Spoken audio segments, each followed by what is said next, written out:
One of the number one chronic problems that most people have, any problem that they've had over 6 months, whether that's constant or off and on, and especially 10, 20, 30, 40, 50, 60, 70, 80 years old, is problems of the joints. We do a great job exercising and stretching our muscles, but we don't do the greatest job taking care of the joints, how the different bones in the body align with each other and move together. If they have alignment and they have movement, they last longer. If they don't, they wear out faster. Every time we put up an x-ray, we can see the difference between a joint that's been taken care of and one that hasn't.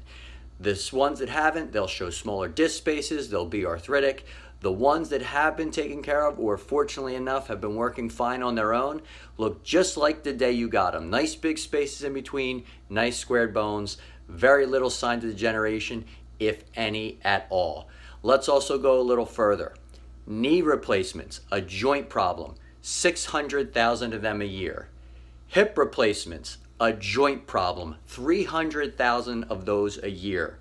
And spinal surgery, a joint problem, 700,000 of those a year. So in the end, chronic problems that cause chronic pain are usually joint or have a joint component in nature.